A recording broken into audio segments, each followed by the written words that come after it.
guys, it's Erin, and this video is my Christmas book haul, in case you didn't read the title, which says Christmas book haul. This book haul comes to you in 3 parts. Part 1 is books that I actually bought before Christmas. So I had to go to Half Price Books to buy a gift card to give to my mother, and while I was there, I brought some books to sell. And then since I was selling some books, that's basically free money, so I got some books. I restrained myself and only got 2. The first one is A Song for Arbonne by Gavriel Kay. If you watched my favorites of 2019, you will have seen that he is one of my new favorite fantasy authors, although I'm sort of having like varied opinions on his books. Some of them I adore, some of them I'm less adoring of, although I've enjoyed them. I think this, I don't know which one this is going to be. This is his 3rd book. Well, his 5th book. I think of the Finnevar Tapestry as like 1, even though it's a trilogy. So this is the 2nd book that he wrote after the Finnevar Tapestry. I don't know a lot about it, except that it is set in a fantasy world that roughly resembles like medieval Provence, and I think that sounds really interesting, and so I bought it. I also, when I was browsing the clearance section, found this for $2. This is Kate Atkinson's Life After Life, and it's a like sci-fi mystery, perhaps, about a woman who like keeps being reborn. I find that kind of trope interesting, the like eternal life, doesn't die kind of thing, and I've heard good things about it. So it'll sit on the shelf for a while, and it was $2, so if I decide that I really don't want it, I will take it to Half Price Books and get 50 cents for it, and I will have only wasted $1.50, so that's how that's working. At Christmas, I actually only got 3 books. My siblings and I have started just sharing Amazon wish lists with each other for Christmas, which is kind of fun because we know that we're buying things that we are like, that are each other, we're all going to like, but we always put way more than like 2 or 3 things on the list, and so it's fun to see like what you actually get, because it's still a surprise, you don't know. So this year was a good year. I'm excited about the books that I got. The first one is The Sinister Mystery of the Mesmerizing Girl by Theodora Goss. This is the 3rd and last book in the trilogy that starts with The Strange Case of the Alchemist's Daughter. This is like a historical fantasy / speculative something. I don't know what to categorize this as, but it basically imagines that a lot of the gothic fiction from the 19th century was real. So Frankenstein really existed and really created a monster, and Dr. Jekyll really did live and do his weird Mr. Hyde thing, but all of these different people leave behind women with extraordinary powers, and these women find each other and start solving mysteries, and it's just super fun and delightful kind of romp sort of stories, mysteries, and I am looking forward to reading the last book in the series. I'm saving it for when I really just need like a fun book to read. And I also got 2 nonfiction books. This is The Web of Empire, English Cosmopolitanisms in an Age of Expansion from 1560 to 1660. I don't remember why this book was on my list, but I got it. This is an academic book about what it sounds like from the title, and I am interested in reading it and sort of figuring out what she's talking about. It was an enthusiastic recommendation. The other book that I got is N.T. Wright's Paul, a biography. I've been wanting to read this since I heard about it way back at like the end of 2018. So I'm super excited about it. It is what it says it is. It's a biography of Paul. N.T. Wright is a New Testament scholar and theologian, and his specialty is the life and writings of Paul, and so he is the perfect person to write a biography like this. And I'm really interested to see what he has to say. So that's what I got on like actually Christmas Day, but I also got some gift cards, and so I have used those to purchase books. Some of them aren't here yet, so I'll just tell you about them and put them up on the screen, and hopefully I will remember all of them. But I got a little mini haul from Half Price Books. I'll run through those really quickly. When I buy books anymore, I try really hard to buy books that are hard to get otherwise, that I know that I'm going to want to own. So like The Starless Sea by Erin Morgenstern, I knew that I was going to want to own that book. Or books that I've read before and really enjoyed, and so find like worth purchasing. Or classics. I don't have a lot of shelf space anymore, so when I bring new books in, that means something has to get moved around at this point, so I try to limit that, and also just like books are expensive. And so most of the contemporary books that I read anymore, I either rent through the library and read on my Kindle, or I rent them from the library and read them from the library, which is a great way to support both your favorite authors and your local library.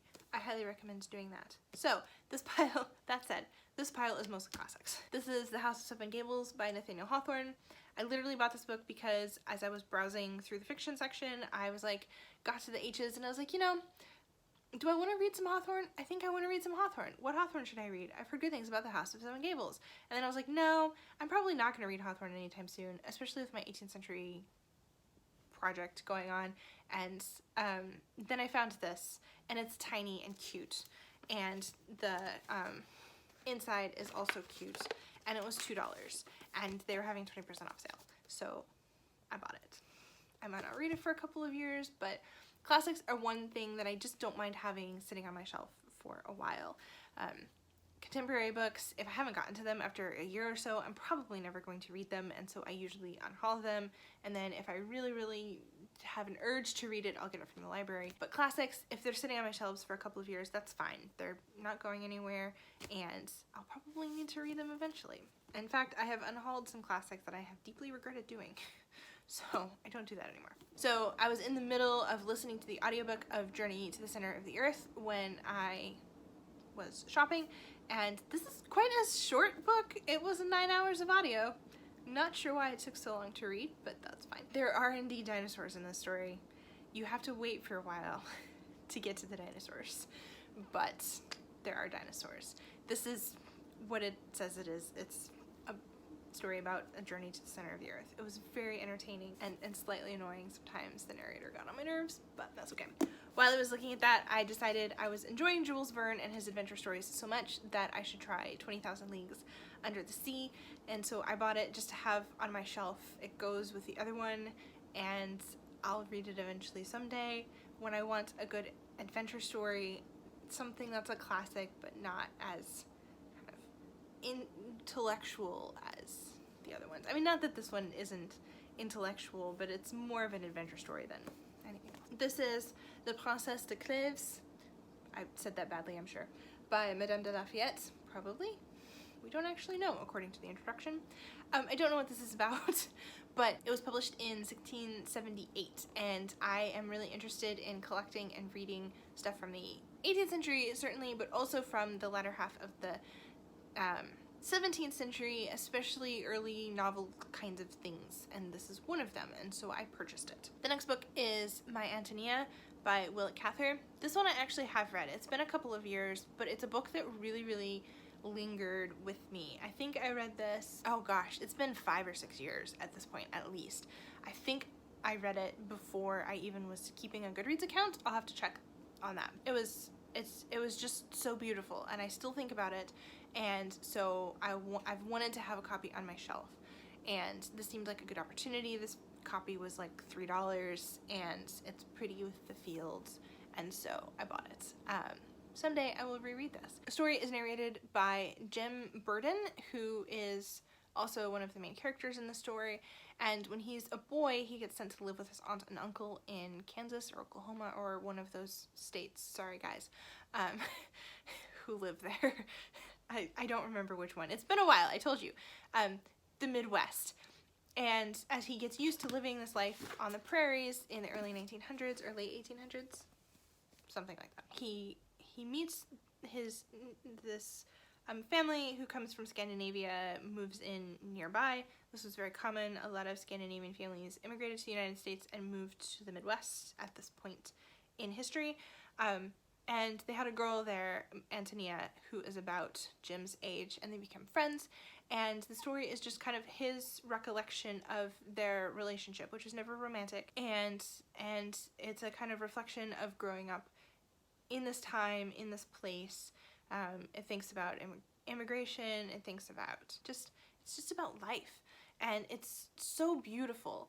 And Willa Cather really needs more attention as an early 20th century American writer. She was writing around the same time as like F. Scott Fitzgerald and Ernest Hemingway, but nobody talks about her, and she deserves more attention. The last classic that I picked up at Half Price Books was The Female Quickset by Charlotte Lennox. I've talked about this in some other videos, but I will be reading it very soon.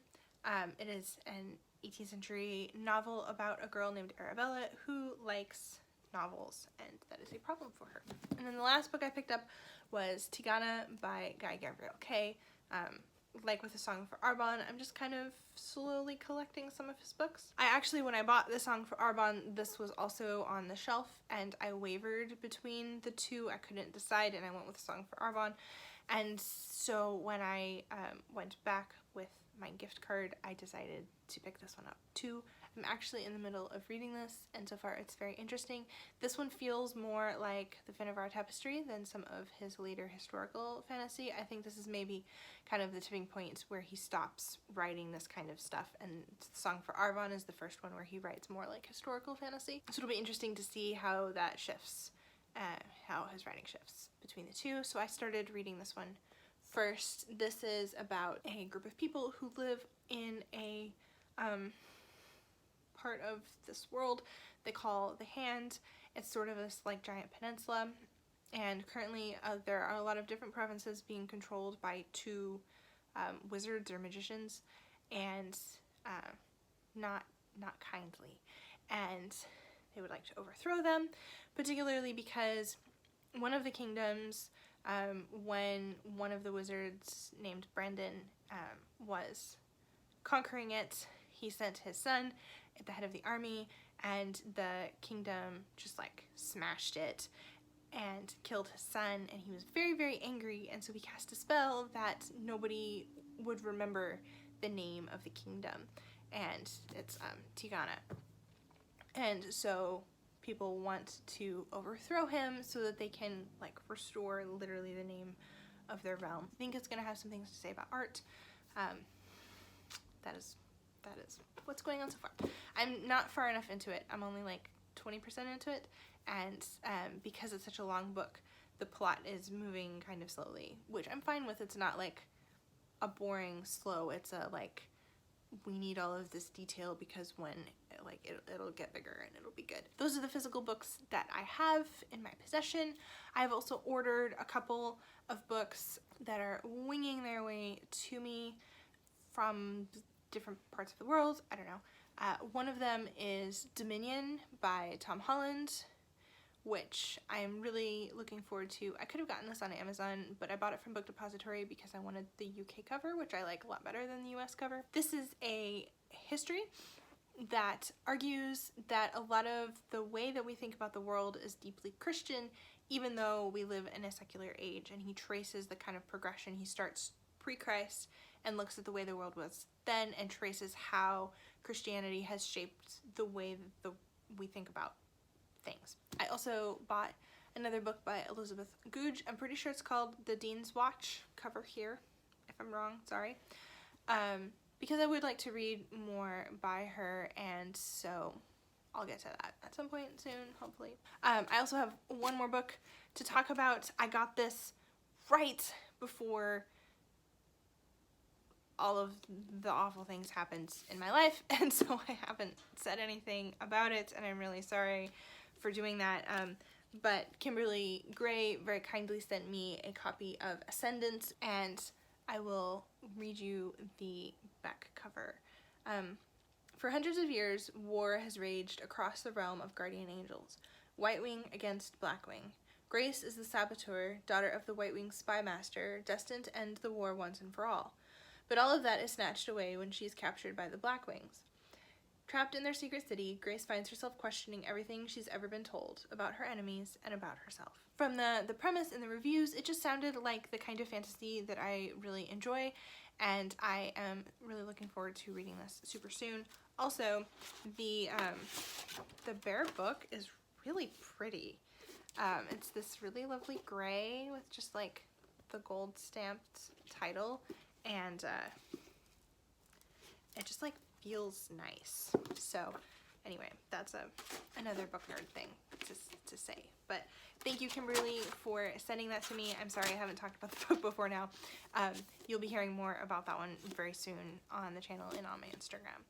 Okay, so that's it for my haul. I got through that really quickly. I'm kind of proud of myself for doing that. If you've read any of these books or any of these sound really interesting to you, I'd love to hear from you. Talk to me in the comments. I love you guys' comments. Just hearing from y'all makes me really happy, and it's super great. So go you. And that's it for this video. Thank you for watching, and I will see you in the next one. Bye.